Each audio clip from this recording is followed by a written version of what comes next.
From the Torch Studio in Houston, Texas, featuring leaders and personalities from Jewish communities around the globe, this is the Sunday special edition of the Jewish Inspiration Podcast with Rabbi Aryeh Wolbe.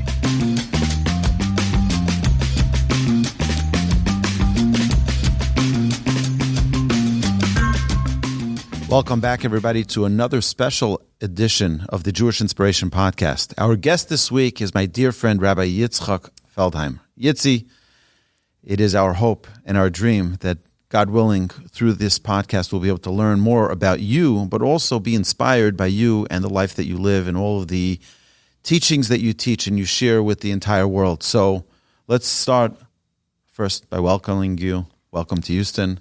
And then tell us a little bit about where did you grow up and where do you currently live? What's been going on in your life? I live today in Lakewood, New Jersey, most of the time. I have a weird situation. I'm a rabbi in a hotel in Miami many weeks. I commute from Lakewood to Miami. There's a Kosher hotel. It's an amazing experience, and I enjoy it. I meet new people every week. I get to talk to new people. I get to see people from all over the world. It's probably one of the most unique minyanim that exists because it's a hotel. So we'll have, on any given Shabbos, 25% Hasidim, 25% yeshiva guys, Israelis, more modern people, people from the five towns, a few Mexicans, a few Europeans. It's an unbelievable mix, and I have to give a speech that everybody enjoys. They're all Jews, and everyone is coming to that hotel. No, not necessarily. Everyone in shul, but they're all coming to that hotel because it's an all kosher hotel. In the winter, Miami's like the place. From after Sukkot till Pesach, it's full with Jews. Off season, you'll get. It's not as popular to go to Miami. It's very hot. Today is air conditioning. People come. We have a nice minyan every Shabbos, but it's not all Jews. The hotel has other people in it also. The hotel fills up. But the minyan is Jews. We have a dining room, the food, the catering, everything's only kosher. It's a beautiful. It's always hard to go home. Maybe people bond over Shabbos. So all of our friends watching and listening, you can put in Jewish inspiration in your code, and you get 10% off. We're not going to mention. I didn't say that. Maybe we could talk to them, but So I know the rabbi there. That's right. I don't know. You won't regret coming. We'll have a good Shabbos. What's the name of the hotel? It's called the Altair. The Altair Bay Harbor. It's on 96th Street. It's like the hot area today, and near Surfside. Yes. Okay. But during the week, I'm in Lakewood. Lakewood, I give a lot of classes. I talk to people. I do kiruv. This is Shabbos. It's just a little history. That's the uniqueness. Like there's a lot of people doing what I do during the week. What I do on Shabbos is weird. So I'm mentioning it. I'll just give our listeners a little bit of a history. When I was engaged to my wife in 2001, we were going to get married about a month later. I called up a friend of mine right before Rosh Hashanah, and I said, I need to, a month later from when I met you, and I called up a friend of mine right before Rosh Hashanah, and I said, look, I'm learning in Lakewood Yeshiva, and I just need a different environment. I need someplace to go for Rosh Hashanah. So he says, I know somebody who's the rabbi in Yardley, Pennsylvania. And maybe go there. You'll be able to be part of the inspiration of the community. And so I drove out there and I meet Rabbi Feldheim, and it was a magnificent, I would say, love at first sight type of relationship where we just hit it off. And ever since, you've been here numerous times to Houston to join us with Torch, and this Shabbos you were here for Bet Rambam. It was such a privilege to have you stay by us for Shabbos. So our relationship goes back now at least 22 years, 23 years. Yeah. So they don't even know what we're talking about. Before I went to Lakewood and Miami, I spent 15 years in Yardley, Pennsylvania. Akirev, we built up Jewish a community. Outreach. I had a kollel there, and then a yeshiva. And then what happens is everyone started to become from, and it wasn't fun anymore. They stopped asking hard questions. They wanted to raise the mechitza, and do we have to sing every song and every Shabbos a speech? So let me ask you. Well, I'll tell you the punchline. So I started to sneak away from shul at night to go to colleges where people still was still asking questions, and I started like a program with a friend of mine. Well, he really brought me in, Mayor Goldberg. We started a program in Rutgers, and I had actually started one first in Penn State, and when I eventually left Yardley, that's what I went to do. I fell in love with college. College was that's what I was like, felt like I was meant for. I got to talk, to bright students who weren't ready to. We're thirsty for knowledge. Thirsty and asking hard questions and demanding. And they all said they they could stay up a whole night talking Torah. I'd give a class and I wouldn't leave till 3 a.m, till the security guard threw us out. And it was like, I never felt like anything like it. Like I lived to that look in someone's eyes when they realized that the Torah is like real. It was like, that moment, like, oh my God, this is real. This is beautiful. It's like, that was like I lived off that, and I would drive home like, could be a 4 hour. Energized. I would like go to Yale. It was a 4-hour drive, but I didn't even feel it. I was just like driving home. It was like a smile. Like I was like it looked weird. My kids would say sometimes like, "Ty, you're doing that weird smile again." like stop it. But that's what that was. So I eventually left Yardley, and that's what I did full time. So let me ask you a question. You grew up, if I remember correctly, in Washington Heights, in New York, New York City. So what is a guy from New York City who grew up in a regular, traditional, Torah-observant home, observing Shabbos, doing mitzvahs your whole life? I mean, you never really had a question. Maybe you're different than me, but I never really second-guessed my observance of Shabbos. I never second-guessed why I was putting tefillin on every day, almost in a robotic way. Right. And at some point, I had an epiphany where I woke up and I'm like, why am I just a robot? I should know what I'm doing. Right. What was your transformation for you? And how many times did people ask you, come on, you're just a regular guy like all of us. What are you going out and doing outreach for and teaching Torah to other Jews? Not everyone does that. What was your inspiration to do that? So, I don't know if I had to define like why I got into this, it wasn't so much directly that it was outreach that triggered me. It was, I grew up, you have to understand, like Washington Heights we lived in the city, an apartment building. We had an apartment. I would go to camp, and everybody was living in Muncie or in Brooklyn. Everyone had houses, and we were like the city. It was like old school, So I always felt we grew up feeling like a minority a little bit. Like the rest of the frum world was in Borough Park. I remember thinking they all learned Chumash translated in Yiddish, and we didn't learn Yiddish.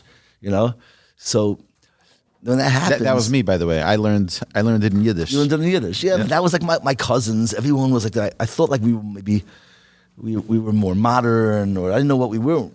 We weren't modern, but like in camp we were the minority. Everybody was Brooklyn. Like we had neighborhood day. There was Brooklyn and Borough Park, Flatbush, Muncie, and then out of town.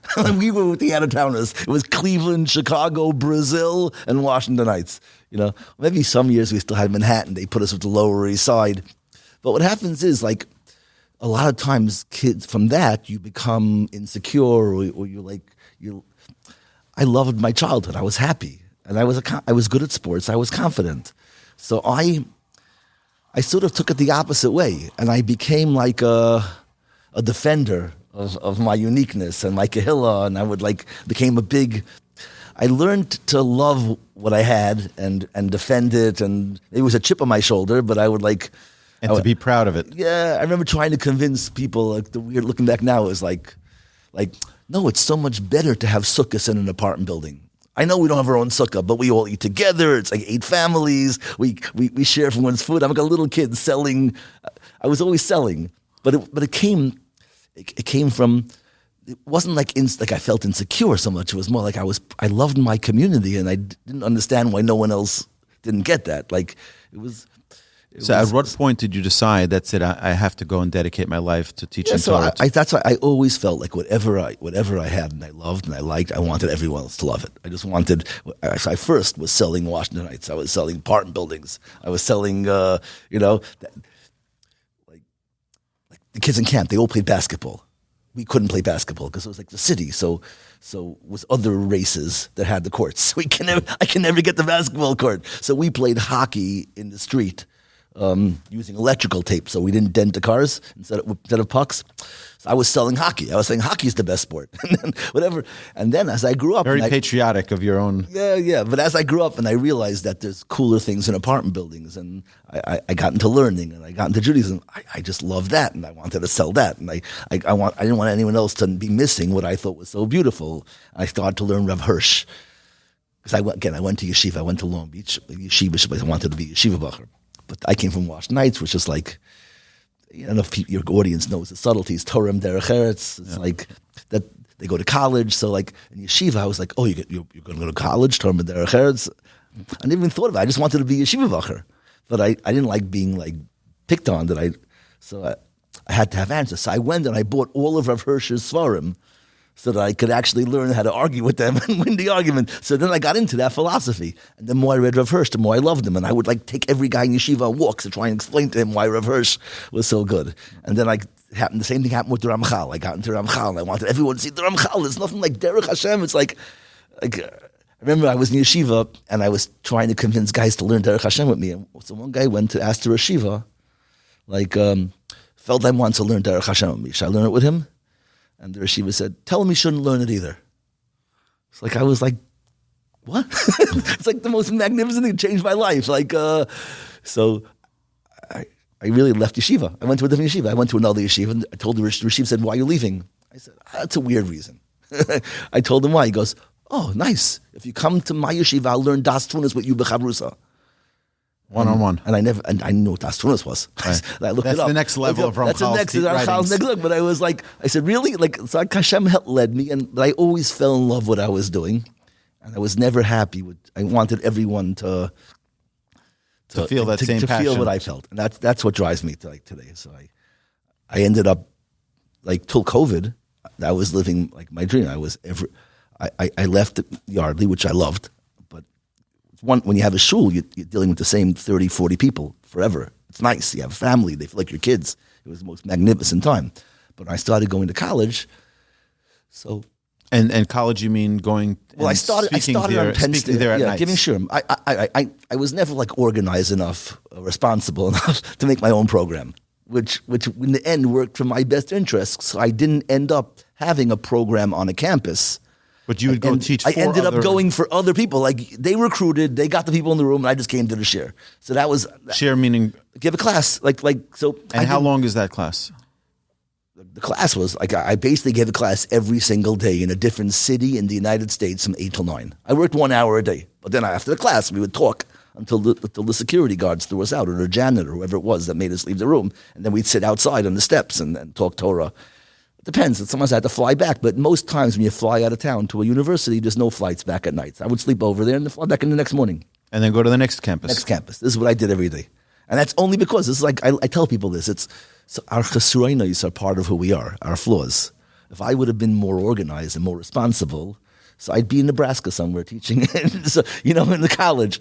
So Hashem gave me maybe that's like a cop-out to talk like this, but Hashem gave me the flaws that allowed me to use my skills, And, some therapist is listening saying, you're too fooling himself. You should have settled down and had a bunch of students. But I love what I do. I'm very happy. And I've been with you. I've been with you in Austin when you've been there with Rabbi Trepp in UT. Oh, Rabbi Trepp's the best. He's amazing. Outstanding. He's the best. And it's just been a privilege. So if there was one thing from your childhood that you can bring back today, what would that be? I could say radical things. You can say whatever you want. It's your microphone. How much time do we have? I don't want to waste time on this. I have enough time. I'll tell you. I'm going to say something. I like to say things that people are not going to hear anywhere else, because then you don't need me. So no one else is ever going to say what I'm going to say now. So I read a book by a great Jew, or whatever, a big tzaddik who had holy kids, Rosh Yeshiva, people who ran yeshivas. He wrote a book about growing up in the shtetl, the small towns in Germany. And he was like a small memoir, and he writes that he remembers when he came back from yeshiva, he would daven like better and good when he came home for Pesach, because he knew there were girls in the balcony. I remember reading this and I was like cringing. I go, how could he write that? Like people are going to read this. Like he's a rabbi. He's not going to be embarrassed. He just wrote, he's davening because his girl's like, he's an old man. Like, why would you embarrass yourself at you're 80, 90 by stuff you felt when you were 14? Like, just let it go. No one's going to remember. and I realized then that, what do you mean? I was the same way. You know, like I remember when I went to Long Beach to yeshiva, I came back 9th grade, my first off Shabbos. For 10 minutes, I was like tilting my hat, making sure it was perfect, making sure my tzitzis were out perfect, shuckling, because the girls were in the balcony. Now, what is that like? Like, why is it not embarrassing to admit to that? Because I think that, you know, to a 14-year-old boy, what does he know about God? 35-year-old man knows Hashem very well. He has kids, he's worried, but most people don't suffer when they're 14. They have nice, safe lives. So they're not so deep. So they don't know Hashem. You know what represents godliness to them? The Bas Yisrael. The girls are good, they're holy, they're pure. They represent Ruchnius. And spirituality. And when you go to shul, you want to be good. The idea that they're seeing you, of course Hashem's seeing you, but what do you know about Hashem? You know Hashem's middlemen, and that's what the girls were. It wasn't I'm going to beat up guys and show how tough I am. I wanted to be a good boy. I wanted to be deserving. And this is the model of Klal Yisrael. This is the reason we have balconies. The Gemara says that that the worker men on Chol HaMoed would go into the Beis HaMikdash and they would build a balcony and go for the Simchas Beis HaShoeva. A great big balcony. party. And it said the balcony was a great improvement. What do you mean a great improvement? Like, what's great? The idea of the balcony. Tikkun Gadol. Tikkun Gadol. The great fixing. It fixed it really well. What does that mean? Great repair. What does it mean, great repair? If something's broken, it's either fixed or not fixed. It's not very fixed. Very fixed means it wasn't fixed. So what's the weird expression? Tikkun Gadol, a big fixing. You know what I mean? Right, yeah. So I think what it means is that when you have a mechitza, so then the men don't see the women and the women don't see the men. And that's nice. It solved the problem. That's what it says. It says they had this party, this like carnival. The men would be inside, the women would be outside. It didn't work. And they put the women inside the azar, the courtyard, and the men outside, and it didn't work. And then they made this balcony, the women in the balcony, and that was perfect. That worked. Because what's the idea? The best system in Klal Yisrael is not. The best system is the balcony, because in the balcony the men can see the women, but they know that the women see them. And you have to, it's a real presence of Kedusha that you need to live up to. And I feel that today, all the shuls, the shtibels, we daven in small shuls, we have no balconies, and we lost this. What I grew up with, that feeling, I think if I was rich, this would be my tzedakah. I'd go to every shul and re-add a balcony. You know what happened with balconies back in shuls? No boy would ever miss shul again. Every boy would be on time. They would all daven with kavana. And more importantly, the girls would go home feeling powerful and knowing what the power of their dignity and their holiness is. That's the way a system works. I grew up in the Kehillah. That's what it was. We davened. We were good. There were girls. It's a system where you have to live up to Kedusha, and there's people today, everything's so segregated, and we don't have this. What does a girl have to do today to feel powerful? To feel that she's affecting things. It's not necessarily good. The equality has made it worse for them. Yeah. Well, it's just made I was just happy he put it in writing. Like I never would have thought about it. I never would have admitted to these ideas. It's just very real. And the older I get, the more real my Judaism becomes. And I realize that, people, one of the things I contend with the most on campus is the idea that Judaism has a lower view of women. And there's nothing further from the truth. In Torah, it's the kedusha of a Bas Yisrael is the thing that makes the entire world work. That's a big part. It's a big I wasn't expecting that answer. So I miss it. I wish my kids would have grown up with balconies and shuls. Nobody knows what it is anymore. It adds an element of seriousness, of devotion that subconsciously they don't. Everyone ends up prouder. Daven, it's whatever. So, I tell this, the line I tell college kids is, I tell you this, I mean, it's Sure, just, please, it's please. Like, I just say it because it's like so core to my Torah, is that the Yetzer Tov, we use these words growing up, evil inclination, bad inclination, good inclination. What's the grown-up meaning of these words? So the grown-up meaning of the Yetzer Tov are your dreams, ambition, yearning. The good inclination is desire. People think the bad inclination is desire and ambition. No, that's the Yetzer. The Yetzer Tov wants to live. It wants to be vibrant. The Yetzer Hara is laziness and insecurity and fear. And the Yetzer Tov, what makes a man choose is the Yetzer Tov of his Yetzer Hara. What makes him choose to be great as opposed to just chill? That's the whole world, to sit on the couch and do nothing. So the answer to that, Hashem created the Gan. This is the Gan. He created the world. He put Adam and Chava in the Gan. He put Adam in the Gan. He gave Adam an ambition, a desire to be great, and another drive to say, just give up and hide and sleep. And then the last thing he created was Chava. Chava, the Bas Melech, is the thing that makes a man choose ambition over laziness. This is the secret. It's And it's not just Jewish. This is the entire world. The college kids need to hear this. Everyone needs to hear this. The girl, when she was 8 years old, she wanted to be a princess. And the boy wanted to be a hero. That was his dream. Every Purim, every Halloween, every Purim, whatever you Jewish, not Jewish, every girl wanted to dress up as a princess, and every boy something with a gun, a sword, or a cape. He wants to be the hero that deserves the princess. And that's when we're whole. And then we go through life and we get knocked around. And the girls say, I'm going to be a princess. And the boys say, I'm going to kill a dragon. Which princess is going to want me? And then we give up our dreams and we go hide. Yiddishkeit is nothing more than the system that allows you to be 35 years old and still have the same beliefs and the same feelings you had when you were 15 or 14 or 12 or 10. To me, that's what it means to be complete, to be a dreamer and to be fiery. And this is why Judaism is so into preserving the dignity. So my 15-year-old daughter, yesterday, after you said this in one of your speeches, so I said to her, is it true that you want to be a princess? And her face glows up. She says, of course I want to be a princess. It's this unbelievable, and I explained to her, I said, guess what? You are a princess. You're the daughter of Hashem. And when you carry yourself with dignity, you are exactly that.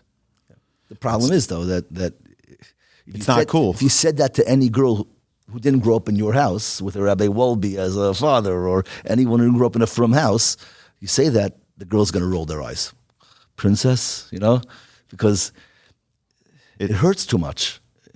Girls in college, they burn their diaries. It's a caricature. It's a cliche, but it happens. Or they don't burn it, they put it in the attic because people can't face the dreams they had growing up because it's too painful. But these are our dreams. Our dream, the princess dream isn't to be rich and have fancy clothing. The dream is to be pristine. But to be so valued that someone's going to fight to deserve you, to be inspiring, to have an effect on the world. And that's what HaKadosh Baruch Hu, he put Chava in to change the universe. And I feel all that's in a balcony. It's like the balcony is there watching. We're the warriors going to war for them, flying their colors. And, outstanding. I wish every girl would know this. 100%. This is true female empowerment. This is what it's really about. Yeah. Okay. So I want to ask you a different question. I know you mentioned that privately that your grandparents were Holocaust survivors. I feel that we just I would say commemorated the 80th anniversary of Yom HaShoah, Holocaust Remembrance Day, and I feel that our children aren't conscious enough of what the Holocaust was. First is, what can you tell me about your grandparents, where they were from, what they've experienced, and what do you feel is the most important thing for our children to know? Because, history has a tendency to repeat itself when we ignore it. Yeah. So what do you feel, to the listeners out there in Kentucky or wherever they may be, what do they need to know about the Holocaust? What do they need to share to their children about the Holocaust? And what do we collectively as a Jewish people need to be conscious of to avoid another Holocaust from happening? I wish the question would be longer and I have more time to think. It's like the Holocaust is too big to answer. I'll tell you a thought. This isn't my definitive takeaway on the Holocaust. It's just the Holocaust. We'll get to that. Just tell me about your grandparents for a second. Who were they? Well, my father's parents escaped. My father's parents were from my father's mother was from Germany. My father's father was from Vienna. My father's mother's family escaped before the war. They went to Israel. They lived in Renana. They had a pardes. My grandmother was proud. She used very Haredi for a woman, but she tells me when she was young, they used to hide guns for the Haganah in the trees in their pardes. Wow. In Renana. In their fields. All the trees had guns in them for the soldiers. That's where they were hidden. My father's father, he had 3 brothers. They were beaten up. They were called in Vienna and the police, and they were beaten up, and they immediately left. This is when the Nazis came in? This is in the beginning. So they also left before the war. My mother's parents weren't so lucky. My mother's parents were in Czechoslovakia, and they both went through the camps. But I know very little because they never talked about it. They both lost almost their entire families. They were the only couple from their entire town to come back intact. Meaning one was liberated by the Russians, one was liberated by the Americans, and they went home to the town. Not knowing that their spouse was still alive. Just that's what people did. You went back home to see who would come and who would. And the non-Jews who took over their house allowed generously for them to live in the backyard in a hut, on their own property. Unbelievable. Do you know what camps were they in? They didn't talk. My grandmother was in a lot of camps. They were definitely at one point in Auschwitz. But it was, even in the end, maybe they talked a little bit. But we stopped asking. We understood it's not going to happen. My grandfather we would go there. He would wake up screaming in the middle of the night. Really? He was sick his whole life. They had no teeth. They almost died. My mother was born in a DP camp in Europe after the war in Czechoslovakia. And my grandmother never talked about the Holocaust, and then she wrote a book. Out of the blue, she wrote a book. It's a big change. It's a big change. So what happened? She heard that there were Holocaust deniers. She says, there are deniers. I'm going to document every single thing that happened to me. Oh. And she wrote a book. It's called Faith in the Night. You can find it on Amazon. You can find it, I think, Israel Bookshop is the one that published it. But she was not willing to accept that people were going to deny the reality that the nightmare that she lived through. Right. See, my mother's parents, the Holocaust survivors, they weren't intellectual. They couldn't have written. They were simple people. The holy people. My grandfather never missed a tefillah in his life.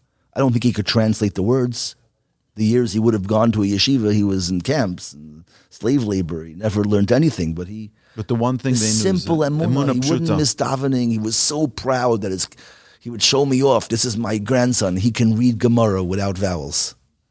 I've been telling his friends that, and I'm like sitting there like, that's what I can do. But looking back, it's so sincere. He's a holy person. And he ended up with children and grandchildren, learn Torah, and so here you have children, you have grandchildren. What should they be knowing about this, and what can we do as a people to live with more of a consciousness of this? It's almost not a topic in the world that isn't informed and improved by knowledge of the Holocaust. It's like it affects everything. If I had to pick one point that I want my kids to know, it's what I think is the Jewish. Again, it's so besides the point. But this is really because I do kiruv and I live in the secular world. This is the issue that I have to contend with. Is that people are Jews are so impressed with everything out there.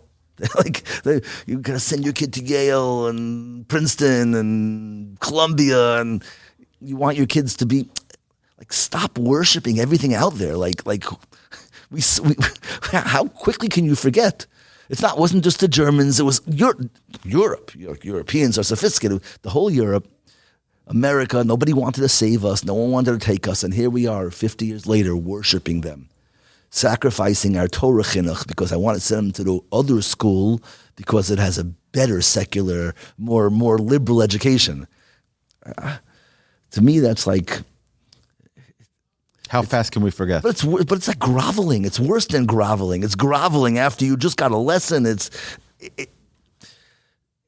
But there are many Jews who have told me, because we didn't assimilate, we didn't become part of them, so we were thorns in their eyes, and that's why today we have to be more like them, and we have to be more, which I think is factually wrong. My response would be like, Zizka, you give him a knip, and you go like how distorted, like how hard are you fighting to defend your compromises and your insecurities? Nobody believes that. Anybody in the world believes that? Does anyone really? People, maybe I don't know. People say crazy things, but whatever. They're insecure. They want to fit in. They will look at media, and media makes all these empty lifestyles look so glorious and so powerful, and they want to be part of that, and they're ashamed of what we do, so they come up with weird notions. For me, I had a crazy breakthrough moment. I went to a relative's wedding. Someone became Satmar. There was a Satmar wedding, and I remember I was a rabbi, and I remember a Satmar guy coming over. Satmar is one of the Hasidic dynasties, one of the biggest, it's the most largest. It's the most right wing. It's like to the right of Attila the Hun, like whatever. I shouldn't say whatever. I don't even know who Attila the Hun is. It's just like a cliche. But Satmar is very, very right wing. And I went to the wedding, and the Satmar boy comes over, really two boys. One was the spokesman, and they're explaining me everything. They're walking down with candles because of it. I'm like, my initial inclination was to be like horrified. Like, I'm a rabbi, I learned yeshiva. What do you know? You're probably selling diamonds. You can explain it to me. But they're so cloistered and they're so like ghettoized that they have no idea that the guy, because I don't have a beard and payas, and I'm religious. It was just this, that. But I didn't get upset because I realized that, these are the outreach guys. They feel bad. They're trying to help me. The other guys are ignoring me. These are the guys who are trying to explain things to me. Make you feel so at I figured, I'm going to encourage them. I was enjoying it. I would go over, I would ask them questions, and they would say things. I would say, wow, that's a really good explanation. I had such a good time making them feel good. It was like great. And then it came to the dancing, and they showed me the dancing. There's a circle. A few circles, and inside's an old man in a wheelchair with a Russian guy with a cap, like an attendant, rolling this old man in a bekasha with his shtreimel on, and he's holding the chassan's hands in the circle, and they're going around. They're dancing. And they're dancing, him in a wheelchair and the boy dancing, and an attendant reeling. It was a beautiful scene. And they explained to me the following. They say, so till then I still had this feeling that this black wall of people who have no respect for anything. I'm like, they look at me like it's got a sellout liberal Jew. They have no respect for who I am. I learn Torah. I'm in Lakewood. They don't even know what Lakewood is. And why are they so separated? Look at me. I can speak English. I'm educated, and I'm still very frum. He tells me like this. This is what really changed a big part of my life. He says, you see the circles, the outside circles, the cousins, the other circles, the sons and grandsons. And the middle is the grandfather dancing with the chassan.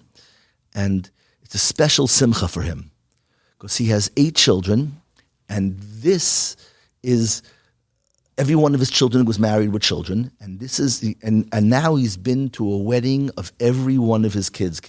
This is his youngest kid, youngest grandchild. His youngest, not youngest grandchild, but his youngest kid is marrying off his oldest son. So he's now been to weddings of each of his kids.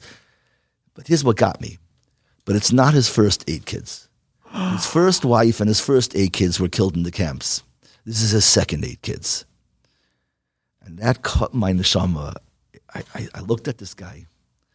I said, this is the strongest man in the entire world. And I understood the whole circle, this black circle of Satmar guys dancing. I looked at it like, you know what, they're going to kill us every 75 years. And they look at it as like, why should I spend the intermediate 75 years kissing up to them and doing it their way? They're going to kill me anyway. Whatever we do, they turn it on us. Why should I worship them in between? You know what? I'm going to stick in my own world. I'm going to do it my way, speak my language, dress my way, take care of my kids. When they kill me, they'll kill me. But till then, I'm going to do it my way. And I looked at them. I walked away with such awe. These are the strongest people in the world. I felt ashamed of myself as some kind of groveling kiss-up, trying to like placate my people, my slave masters. I like to talk with like extra drama. I'm getting a little carried away, but to me that was a definitive moment, and that's what I want people to know about the Holocaust. Like, just stop it. Life is too short and too important to spend your whole life placating other people. Do your thing.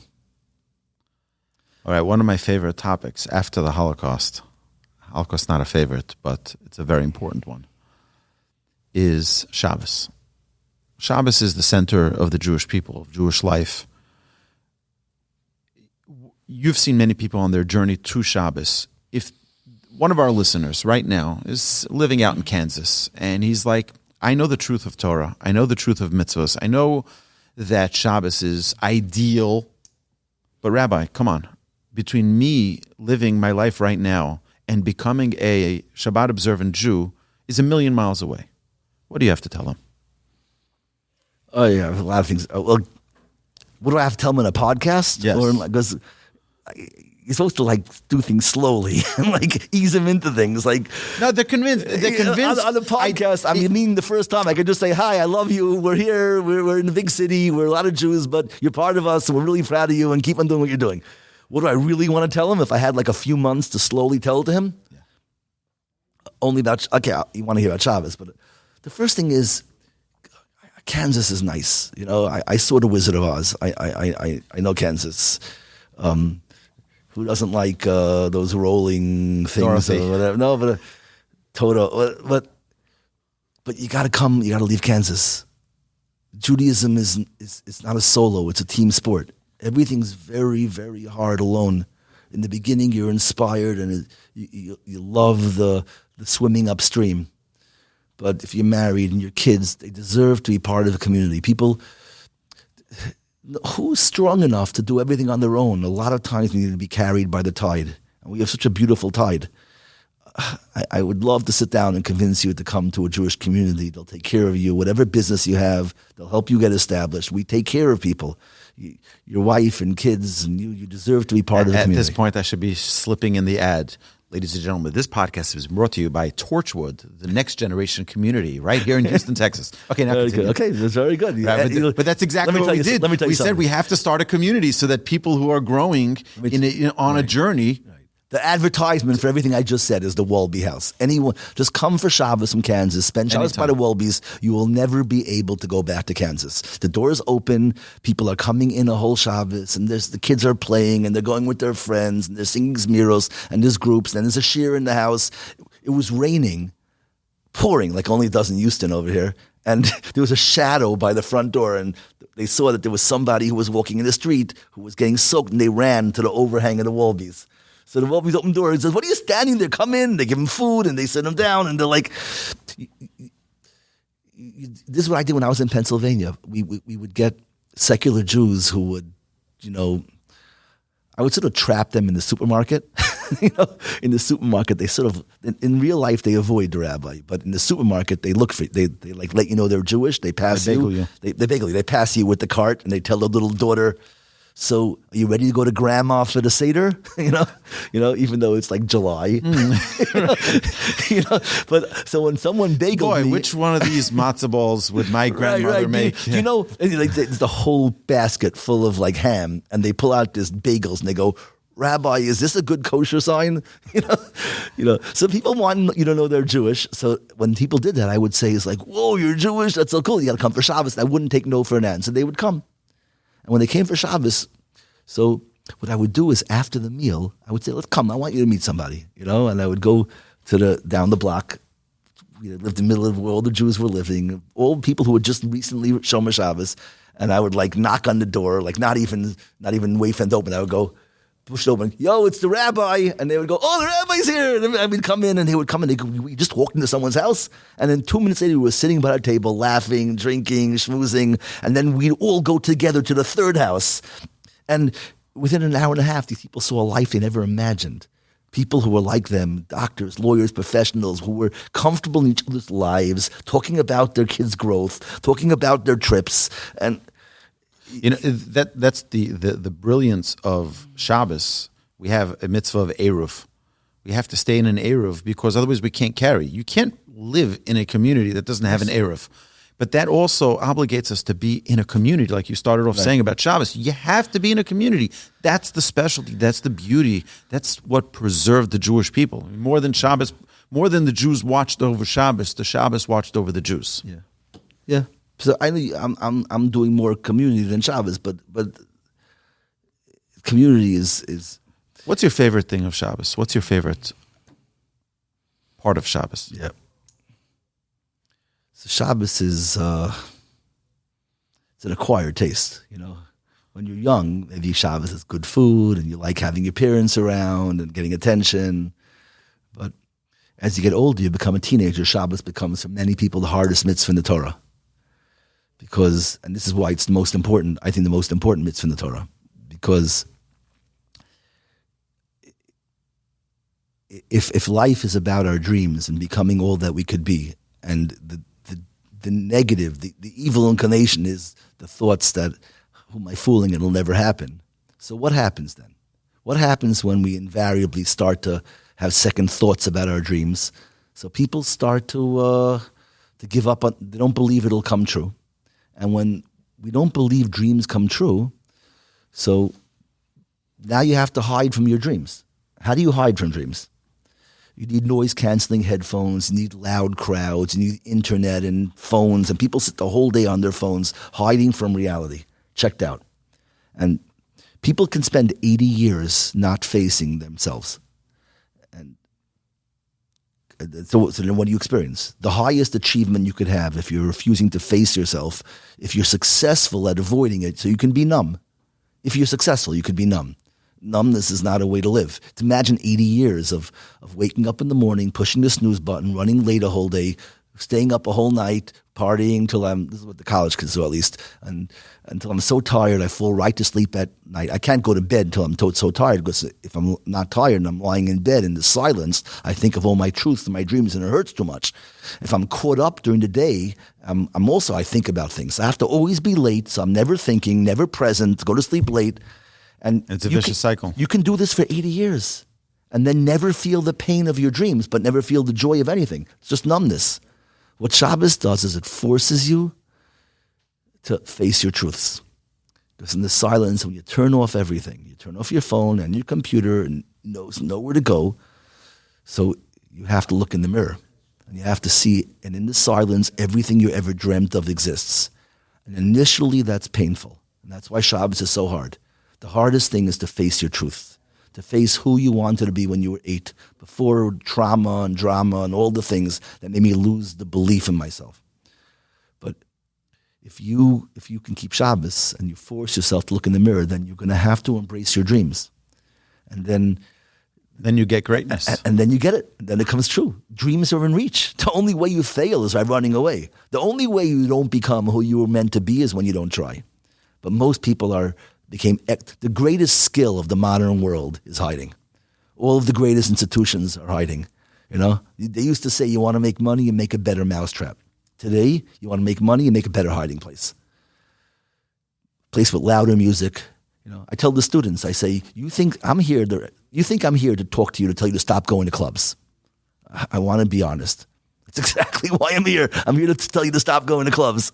But it's not for the reason you think. You think the reason I'm telling you don't go to clubs is because clubs it's too hedonistic. It's too much physicality, materialism. You should be more spiritual, you should be more holy, be more about your soul than your body, the world to come than this world. Don't party so much. That's what you think. And that's foolish. The only thing the Torah wants is for you to be happy. That's the only goal is joy. Do you know why we tell you don't go to clubs? Because nobody ever went to clubs to be happy. The reason people go to clubs is because every year they get darker and louder. It's a place to hide from all your truths. It's a place to hide from who you wanted to be when you were complete, before life got difficult. And the opposite of a club is Shabbos. Shabbos is serenity. It's peace. Shavas vayinofash. Yeah. You know what I tell girls, if you want to find a good husband, see how he deals with Shabbos. If a guy has to run around the whole Shabbos and he can't deal with the silence and he can't sit still, that means he can't look at himself. And that means he's going to treat you exactly like he treats Shabbos. Because a girl is 24/7 Shabbos. When a man looks in his wife's eyes, what does he see? He sees everything he promised when he was a chassan. And if you're not that guy, you can't look in the eyes. So the way the guy keeps Shabbos is exactly how he's going to talk to his wife. Like there are guys who can't wait for Shabbos. If you're an honest guy and ethical and you work hard and you daven and you take care of your kids, you do everything, you can't wait for Shabbos because you want to sit there. And people who like how they look, they love to look in the mirror. Shabbos is a mirror. It's just my life. If I'm happy with my life, I can't wait. People count the days to Shabbos. A man who's doing everything he's supposed to do, he can't wait to look his wife in the eyes. Because there's no greater joy than that look in the eyes that says you're everything you promised. So, by the way, this is why all the metaphors for Shabbos are women. The Kala, the Malka, the Eshet Chayil. Because Shabbos and womanhood are the same thing. They're both the presence of your truths. In the wife's eyes and the silence of Shabbos, we see ourselves. And in order to be able to live with that, you have to be proud of yourself. So Shabbos is the secret to becoming proud of yourself.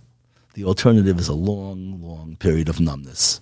And the truth is, there isn't even any numbness. Every club closes. Every drug wears off. You're always going to feel the pain of not being who you're supposed to be. So Shabbos it's the only way to live. I want to add just one story. A friend of mine, dear friend of mine, was once a drug addict. And I said to him, how did you stop? You were in this downward spiral for years and years and years. It started with the simple ones and more complicated, and more intense and more intense and more intense. How did you stop? He said, by mistake, one time, he looked in the mirror. He said for years and years, he avoided looking in the mirror. He never looked at himself. Wow. One time he looked in the mirror and he stopped. Because that mirror, he was able to see his reflection and say, okay, look what's become of you. Okay, you just said my whole speech in 4 sentences. You say, you're more efficient. But that's, but if you have Shabbos, then you don't have to wait to by accident see yourself in the mirror. It's a forced session with yourself every week. The first Shabbos is brutal. The second one is the best day of your life. I tell a joke. It's not a joke. I said, if you go to Israel, even in America today, people spend their whole Shabbos eating sunflower seeds, garinim, the popping them. Nobody eats sunflower seeds during the week, only on Shabbos. Why? Because during the week you have a cell phone, you're texting. Garinim are Shabbos texting. It's a way to not be present the whole day. It's a way to live in the silence. People find loopholes. They find workarounds. I need to hide. But it's Shabbos. So I'll just, the whole day. That's tragic. It's tragic. That's tragic. That's right. Let's outlaw Gareinim. What do you say? They'll find out. Again, if someone who's trying to run will always find a place to hide. If someone is looking for place to connect to themselves, they'll find a way to connect. And Shabbos is the greatest gift for that. If you want to connect to your real self, Rabbi Feldheim is giving you the secret here. Yeah. Don't be afraid of yourself. But again, the community comes in. You can't do it by yourself. It's overwhelming, the pressure. But if everyone's doing it, then the silence becomes the norm. You can't keep Shabbos in Kansas. I shouldn't say you can't.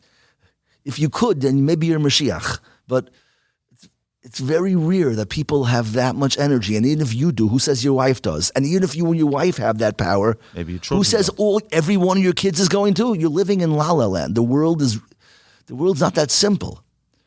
Don't make it harder for yourself. And you deserve the joy and the benefits of being. I'm not saying to move to New York or Lakewood, but you move to a developing Jewish community where there's a school and your kids could have friends and Shabbos play dates. And life is too short to be isolated. To live it alone. All right, so just a couple of small, quick questions. Okay. There are a lot of amazing things happening with the Jewish people today. What do you think is the single greatest virtue of the Jewish people today? What makes you proudest to be a Jew today? You're proud. Everyone's a proud Jew. Okay, what is it that makes you a proud Jew?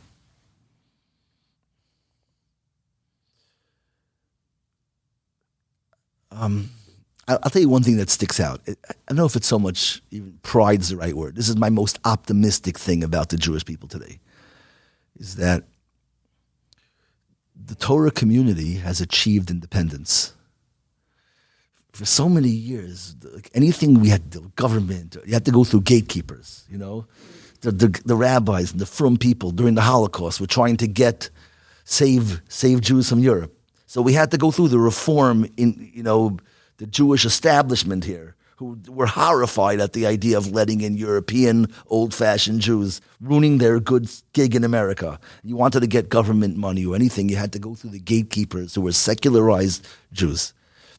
And what happens is when you live like that and you're the minority and you're so in order to raise a generation, you have to have pride, and when everybody else is bigger than you and richer than you and more powerful than you, there's so many obstacles. Today, we have everything. We have more Torah than ever before, more wealth than ever before. We take care of our own charities. God forbid someone dies young, we're raising money to support the family. We're totally self-sufficient. Today in New York, every politician is spending half of his campaign with yarmulkes at events, and the more liberal Jewish groups that hated religion are complaining that how come they don't come to us? It used to be like we had to beg them for crumbs. So I look at the world a lot through the eyes of, again, community as like raising a generation and pride. And we've been so persecuted and so beaten. We've reached a point now where the pride of Judaism is so it's almost too good. It's almost like you get comfortable when you don't have any weak defenses. So, you're building communities. So you feel so proud when we have a shul now and a mikvah and an eruv. We're complete now.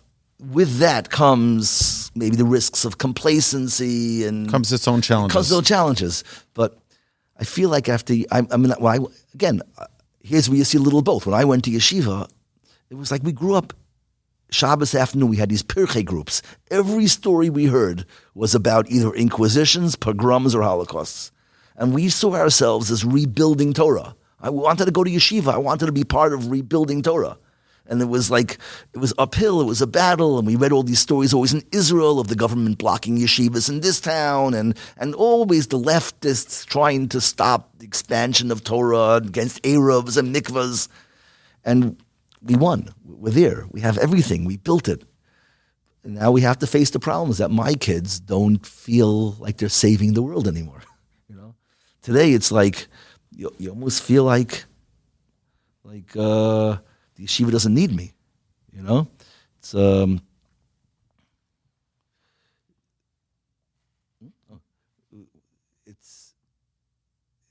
It's I wish my kids would have. I'm so happy that we're there. but we hope you're able to maintain it. I wish my kids would have that sense of mission, which I don't know how to replace it. I always felt like I'm the most important person in the world. I'm in yeshiva. I'm saving the world. I live in this little community. I'm like so important. We're not a big city. And now my kids, it's like there's lines to get into any good yeshiva, and it's such a bracha. But we have to be cognizant of the pitfalls and the risks of that. Amazing. Now, another question. There are a lot of not so great things happening with the Jewish people in our generation. What makes you most concerned about the Jewish people today? Well, okay, I guess the easy way to do it is to just finish off where we were going. With success and with comes a certain complacency. And I'll tell you what I'm scared of. It's sort of like, is this the last question? Almost? I want to tie together everything I was talking about. It's like, go back to that Satmar guy and the wedding and the Holocaust stuff. And this is what I'm feeling in the question. Like, that, we created a community where people are full of dreamers. In a world where everybody's numb, and everyone's in clubs and loud music and noise-canceling headphones, it's like a Jewish community is like something from 100 years ago. People smiling, wide-eyed, giggly, optimistic. It's like we created this unbelievable little oasis of joy, of optimism in a jaded, cynical world. Like the superpower of this generation is cynicism. They can make fun of anything. They have these snide little remarks. Anything you do is a meme, humiliating it, making fun of it. Right. And anything of value. Everything. And we're like, this is what's beautiful. The danger is you can lose it in 2 minutes with one crack in the wall. And I'm terrified of internet access for children. I don't want to sound too radical. But, no, I thoroughly agree. But I'll tell you what I said. I just said this to my daughter, Sheva Rachas. It was during COVID. It's one of my most important messages. It was during COVID, and I said the world for the last year and a half has been busy with two phrases. If you remember the early COVID days, it was about COVID, and it was about George Floyd. Right, George Floyd. This guy, Derek Chauvin, who killed George Floyd. So the mantra of George Floyd and Derek Chauvin was exactly the same mantra. What did they both say? I can't breathe. COVID was I can't breathe, and George Floyd said I can't breathe. But they were very different versions of I can't breathe. The way I spoke about it was like this, is that breath in the Torah is the metaphor for animated life. God created Adam, he breathed into him the breath of life. And our goal is to take that breath and like a hot air balloon to fly all over the place with the air. Let the air fill your lungs and dance in the garden, have kids and learn Torah and have meals and songs. And this was the goal. And most of the time we find ourselves with that wind knocked out of us. And there's two ways the wind gets knocked out of you. One way the wind gets knocked out of you is the COVID way, and one is the George Floyd, is the Derek Chauvin way. The COVID way is internal. It gets in you and it takes away your breath from inside. And the Derek Chauvin one is from outside. Someone forces and squishes the air out of you. So the first way is sort of obvious, is that when people look at things they shouldn't look at, you feel ashamed and you feel guilty, and it robs you of your whole bounce in your step. That's what COVID is to me. COVID is the danger of kids seeing things and feeling shame and guilt. And when you're young and you haven't finished a Talmud tractate, and you haven't accomplished things and supported a family and given charity, a little bit of shame runs right through your whole personality and destroys you. And you curl up into a little ball and you hide in the bushes. You become cynical and jaded. You make fun of everything holy. Shame is what destroyed Adam and Eve in the Garden of Eden. They felt the shame and went to hide. And every Adam and Eve since then has gone through the same thing. We feel shame. We look at things or see things we shouldn't see. And we have to protect our kids from that. The world is so full of degradation and things that make you feel like a cop-out. But the other one thing is what I really want, the more important one. What is the metaphor of Derek Chauvin? And what's going on in the world is there's two skills that they have. They know how to shame and humiliate every traditional good value. Innocence and bubbliness are all like shallow and juvenile. It's like the dream of the princess of being inspiring and a hero is called La La Land. You're so naive. We're grown-ups now. Like I went to Rutgers University once on Halloween to give a share. I didn't know it was Halloween.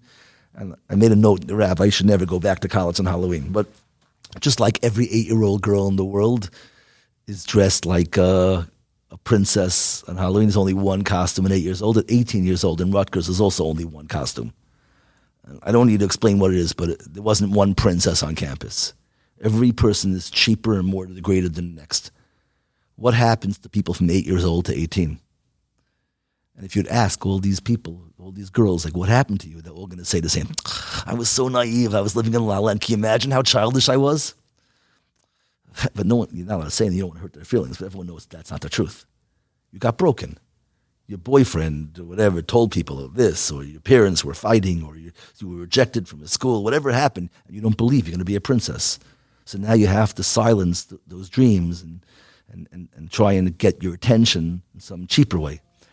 So what they do is the secular world makes fun of every beautiful family and marriage. They need to degrade, they need to shame everything valuable, squeeze the air out of you. And then they need to glorify everything fake. Any kid who's going to see TikTok growing up is going to have these wide eyes for all the lies. They know how to market things and make lies and shameful things. Look, the whole existence of these short clip internet things is trying to take trying to convince the whole world how happy you are in your empty lives. And if I can get enough people to say, wow, look what I'm eating, look what I'm wearing, look who I'm dating, look what I'm driving. If I can get you to look at me with wide eyes, then I can go home and fool myself. I can live my life through your view of myself. They need to convince the whole world how happy they are. And people don't know this. People watch these things, and they go, wow, that world's so exciting. And they don't know the suffering and the pain. So to me, this is the biggest danger in the world today. We're so comfortable and so safe. We feel so powerful that our vigilance a little bit is dropping. We think, who's going to hurt us? We have Torah, we have Chesed, we're not lacking things. I can look at it, it's not going to damage me. And in 2 seconds, you go on there. They're very, very talented people making everything beautiful shameful and everything shameful beautiful. And what kid is equipped to answer that? I was speaking for a group of Hasidim who were struggling. And I told them, you know what the irony is? The only people who think that anyone out there is having a good time is you. You know, out there they all know it's fake. It's like a cliche. Everyone knows that TikTok is fake. It's just a mask. But we who look at it. There was a story that once Rabbi Uri Zohar, of blessed memory, right. So he was Israel's greatest actor ever, greatest TV personality. He was unbelievable. And when he became religious, so he once said a speech, and he says, that boy in Bnei Brak, right over there, that boy in Bnei Brak is going to get far greater world to come than I will. He says, because I was there. Wow. I know that it's fake. Right. And I came to the other side. He says he doesn't know that it's fake. He just thinks that it's something that he's giving up on. I'm here to tell him that it's fake. Yeah. But let me tell you, unfortunately, that boy in Bnei Brak, if he sees too much of it, he's not gonna he's gonna fall for the fake, and he's not gonna live Uri Zohar's life with the extra step of knowing it was fake. Too many of our kids are gonna fall because they're too talented today. They're too good at making it look good, shaming everything holy. That's Derek Chauvin. Derek Chauvin is sitting on our kids' necks and squeezing. I'm not looking at anything I shouldn't look at. I'm not exposed to COVID. I'm wearing my metaphorical mask from getting diseases inside. I have filters on, whatever it is. I protect myself from looking at things. But the outside world will still come and they'll squeeze the life out of you. They can't allow us. This is the whole left, shaming everything good. It's a war against values, you know? Tell the college kids, here's a list of all the agendas of the modern world. You know, they don't believe in truth. They don't believe in morality. They don't like corporations, fur coats, SUVs, guns, flags, nationalism, Israel, Jews, America, national anthems, nationalism. They don't like the Boy Scouts. Like, is there any common denominator? Could you figure out? Like, someone doesn't like fur coats. Traditional family. Oh, but okay. Right, it's more basically, but what... little fur coats, SUVs, America, flags, like this. Like if someone likes animals, they'll be against fur coats and they love animals. If someone likes, you can like something, but when you can predict every single position on that thing, then it's not about animals. It's not about the environment. You know, what's the common denominator? What is a gun and an SUV and a fur coat and money and wealth and corporations and religion and truth and morality and Israel and flags? What do they all have in common? Every one of those things is something where if you work at it and you're successful, you feel proud. You feel deserving. If there's no truth, I'm never wrong. If there's no morality, I'm never bad. If money is evil, I'm not poor. If marriage is not a thing, I'm not single. Like guns, why should you feel strong? What's wrong with the Boy Scouts? How could you hate the Boy Scouts? They can't deal with little boys in uniforms and badges, proud of themselves. Why are they so proud? They need everyone to walk around with a feeling of existential emptiness like they feel. And I tell this to students, and it's like an aha moment. I said, there are real liberals, people who love people, and those are great people.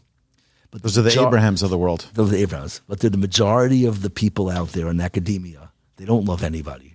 They hate success and they hate pride. They're not trying to pick up the poor. They're trying to knock down the happy. And you have to have a decoder ring to know the difference. Because when you have a person who loves people and is taking care of disadvantaged people, those are the best people in the world. Attach yourself to them. But if your professor is really, he doesn't care about starving people in Darfur, he hates rich corporations, then those are the most evil people. Their cure for the disparities of life is destroy all success. And these are the people today crushing the air out of people's lungs.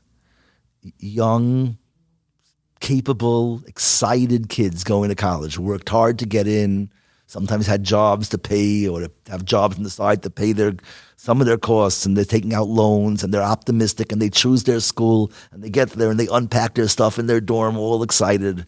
And then 3 months later, they're zombies, ashamed of every optimistic thought they had, with their only superpower, how to cackle and roll their eyes, making fun, and they become part of, like old zombies, they become part of the next incoming class, robbing them of all the breath in their lungs.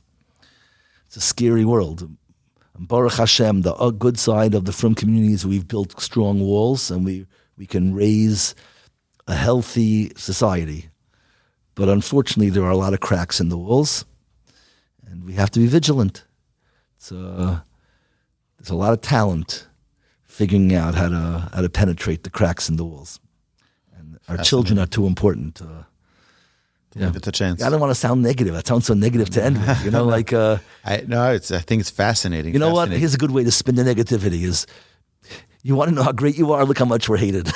Like that amount of hatred only comes because you're smiling too much. Like. Fascinating. Thank you. Can I tell you one thing? Sure. The Please. brothers sold Yosef to Mitzrayim because he was a dreamer. And they wanted to wipe the dreams off his face. Like, stop dreaming. They made him feel bad that he's dreaming so much. But you know what happened? Exactly the opposite. Instead of Mitzrayim wiping the smile of Yosef's face, Yosef comes to Mitzrayim and everyone near him starts dreaming. Yeah.